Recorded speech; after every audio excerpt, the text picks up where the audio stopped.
కన్యవారి గనక చూసుకున్నట్లయితే ప్రధానంగా కన్యా లగ్నము లేదా కన్యా రాశి వీరికి ఎలా ఉండబోతుంది ఏమిటి అని చెప్పి చూసుకున్నట్లయితే ఇక్కడ మీకు దశమ స్థానంలో ఉండేటువంటి గురువు ఏకాదశంలోకి జూన్ 2వ తేదీ నుంచి వస్తున్నాడు. ఆ జూన్ 2వ తేదీకి ఏకాదశంలోకి వచ్చినటువంటి గురువు ద్వాదశ స్థానంలో ఉండే కేతువుని మీట్ అవుతాడు నవంబర్ 1 నుంచి. 25 రోజుల పాటు కలిసి ఉంటారు వారిద్దరు. దాని తర్వాత కేతు కూడా లాభంలోకి వెళ్ళిపోతాడు. 12లో ఉండే గురువు ఇంకో 45 రోజుల పాటు ఉండి మళ్ళీ లాభంలోకి వెళ్ళిపోతాడు. మరి దీనివల్ల మీకు కలిగే ఫలితాలు, దేశకాల పరిస్థితుల్లో జరిగేటువంటి ఫలితాలు, మీకు ఎటువంటి విషయాల్లో బాగుంటుంది, ఎటువంటి విషయాల పట్ల మీరు జాగ్రత్తగా ఉండాలి, ఏ దేవతారాధన చేసుకోవాలి అనేటువంటి అంశాలు చెప్తుంది నేనైనప్పటికీ చెప్పిస్తుంది సాక్షాత్ లలిత అమ్మవారిగా భావిస్తూ ఆ లలితాంబిక అమ్మవారి యొక్క అనుగ్రహం మీకు పరిపూర్ణంగా కలగాలని మనస్ఫూర్తిగా కోరుకుంటూ, ఇక్కడ ఈ కన్యవారికి చూసుకున్నట్లయితే లాభంలోకి ఏ గ్రహం వచ్చినా మంచిదేనండి. శుక్రుడు తప్ప మిగతా గ్రహాలన్నీ మంచివే లాభంలో. అయితే ఇక్కడ మనకి లాభంలోకి ఫలానా గ్రహం వచ్చింది, లాభం ఇస్తుంది, ఫైన్. ఆ గ్రహం ఎలా వచ్చింది అనేది చూసుకోవాలి. ఇక మనం చూడండి, ఎవరో ఫలానా మీకు ఇంత డబ్బులు కట్టండి మీకు ఇంత ఇస్తాము అని అంటూ ఉంటారు. జెన్యున్గా ఇచ్చేవాడైతే మనకు లాభం. అలా కాదు, లక్షకి 50,000 ఇస్తాం, 40,000 ఇస్తాం, 30,000 ఇస్తాం వచ్చాము అనే వాళ్ళు ఉంటారు. దాన్ని నమ్మి డబ్బులు పెట్టేవాళ్ళు ఉంటారు. కొన్ని లక్షలు కోట్లు పోయాక బాధపడుతూ ఉంటారు. అలా ఎప్పుడు జరుగుతుంది? వచ్చిన పర్సన్ కనుక ఫ్రాడ్ అయితే అది జరుగుతుంది.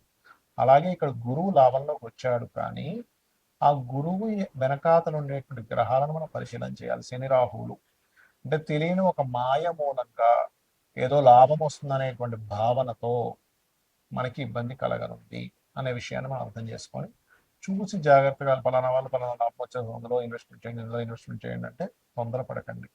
1-4 సార్లు అజన్యునా కాదా అనేటువంటి తెలుసుకోండి. అలాగే 12వ స్థానంలో కేతువు దగ్గరికి కూడా గురువు వస్తున్నాడని చెప్పుకున్నాను నవంబర్ నుంచి. ఇదేంటంటే గతంలో చేసిన ఇన్వెస్ట్మెంట్స్, గతంలో ఉన్నటువంటి కొన్ని కొన్ని విషయాలకి ఇది కొంతవరకు మీకు దాని ప్రభావం అనేటువంటిది చూపిస్తుంది. అంటే అట్లాగా 12లో ఉండేటువంటి కేతువు ఏదైతే ఉందో ఆ కేతువు మూలంగా గతంలో ఇన్వెస్ట్మెంట్స్ విషయంలో స్ట్రక్ అయిపోయినటువంటివి కొంత ఫ్రీ అవ్వడం జరుగుతుంది.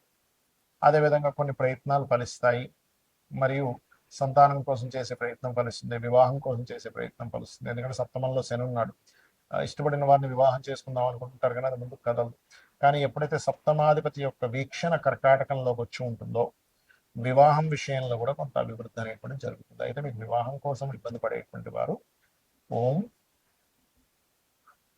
కామేశబద్ధ మాంగళ్య సూత్ర శోభిత కందరాయే నమః అనే మంత్రం చేయండి. మరియు ఇన్వెస్ట్మెంట్స్ విషయంలో బాగా ఇబ్బంది పడుతుంది అనుకునేటువంటి వారు ఉలవలు దానంగా ఇవ్వండి. అన్ని విధాలా బాగుంటుంది. మనకి ఈ గురువు మార్పు మూలంగా పోయిన సంవత్సరం చూడండి 3 రాసులు మారాడని చెప్పుకున్నాం. వృషభము, మిథునము కర్కాటకంలోకి వచ్చి మళ్ళీ మిథునంలోకి వెళ్ళిపోయాడు. ఈ సంవత్సరం కూడా ఈ పరాభావనామ సంవత్సరంలో కూడా గురువు మిథునము, కర్కాటకము, సింహం.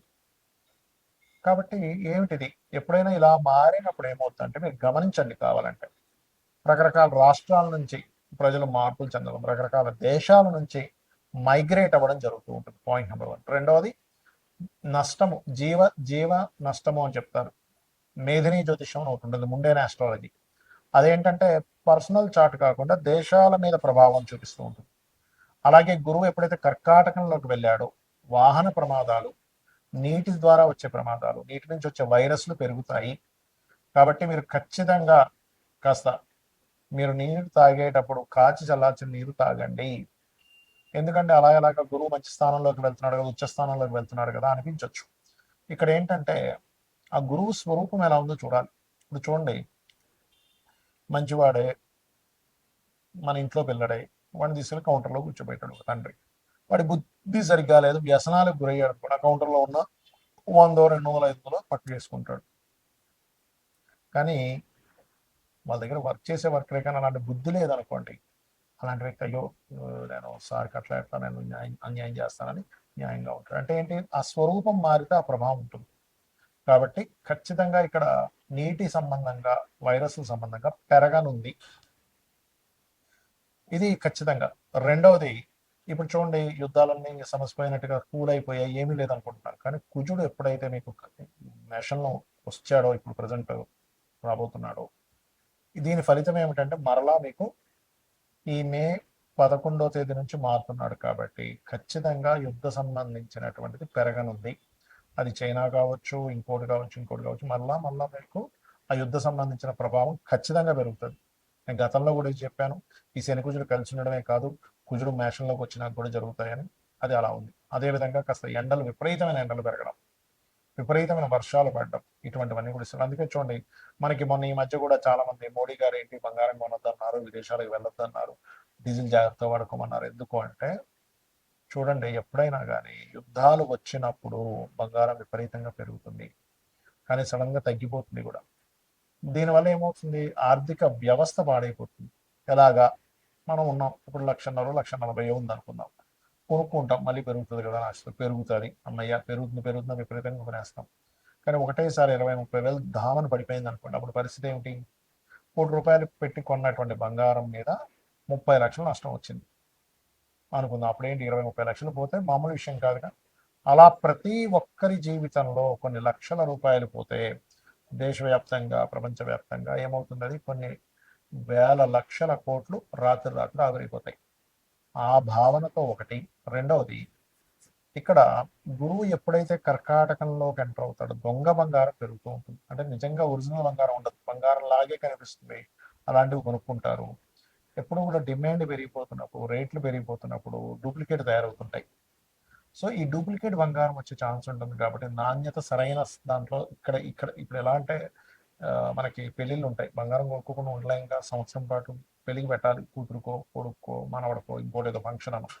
అప్పుడు ఏం చేయాలి, ఇది ఖచ్చితంగా మంచిదే, ఈ షాప్లో మనకి ఇబ్బంది ఉండదు అనుకునే నిర్ధారణ చేసుకుని వెళ్ళండి. ఇది చాలా చాలా చాలా ఇబ్బందిని ఇవ్వనుంది. కర్కాటకంలోకి గురువు ప్రవేశం అనేటువంటిది వాహన ప్రమాదాలు, నీటి ప్రమాదాలు, నీటిలో ఉండేటువంటి నీటి ద్వారా వెళ్ళేటువంటి వాహనాల ద్వారా, లేకపోతే నీరు ద్వారా వచ్చేటువంటి ఇబ్బందులు, లేకపోతే అకాలంగా సడన్గా వచ్చే వర్షాల వల్ల కొంత రైతులకు ఇబ్బంది ఉంది. కాబట్టి వర్ష సంబంధమైన దాన్ని అర్థం చేసుకుంటూ పాటించుకుంటూ కాస్త రైతులు ఉండాలి, గుర్తుపెట్టుకోండి. అలాగే ఇక్కడ మరొక విషయం ఏంటంటే, దీని యొక్క ప్రభావం 45 రోజుల పాటు ఎక్కువగా ఉంటుంది, ఈ కుజుడి యొక్క ప్రభావం. ఎందుకంటే గురువు కర్కాటకంలోకి మారాడు, కుజుడు ఓన్ హౌస్లోకి వచ్చేసాడు. కుజుడు దృష్టి కర్కాటకంలో ఉండే గురువు మీద ఉంటుంది. కాబట్టి ఏంటి, ఈ వాహనాలు అధిక వేగం మీద వెళ్ళడం అనేది తగ్గించండి. నీటి ప్రదేశాల్లో కొన్నిసార్లు వర్షం పడితే విపరీతంగా వర్షం ఉంటుంది, నడుచుకుంటూ వెళ్తే టక్కన మ్యాన్ హోల్లో పడిపోతుంది, ఇలాంటివి ఉంటాయి, డేంజర్స్ ఉంటాయి. నీటి మూలంగా వచ్చే ప్రమాదాలు, నీటి మూలంగా వచ్చే వైరస్లు, నీటి మూలంగా వచ్చేటువంటి ఇబ్బందులు ఉన్నాయి. కాబట్టి ఈ విషయంలో కాస్త జాగ్రత్త ఖచ్చితంగా వహించండి, గుర్తుపెట్టుకోండి. ఇక అదేవిధంగా మీరు ఎప్పుడూ కూడా ఏ గ్రహం మారినా కూడా మీ పర్సనల్ చార్ట్, అంటే మీరు జన్మించినప్పుడు ఉండేటువంటి గ్రహాలని ఈ మారిన గ్రహం పాజిటివ్గా ట్రిగర్ చేస్తుందా, నెగటివ్గా ట్రిగర్ చేస్తుందా అనేది తెలుసుకోగలగాలి.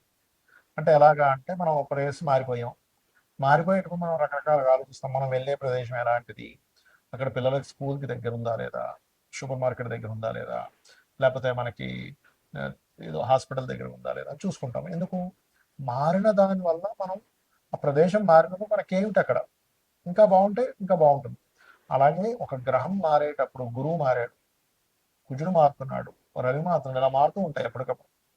మారేటప్పుడు ఏంటంటే మేజర్ ప్లానెట్ అంటే గురువు, శని, రాహుకేతువులు మేజర్ ఇన్సిడెంట్స్ మన లైఫ్ని టర్న్ చేసేటువంటి ఇన్సిడెంట్స్ ఇచ్చే గ్రహాలు. కాబట్టి వీటి ప్రభావం ఎక్కువగా ఉంటుంది.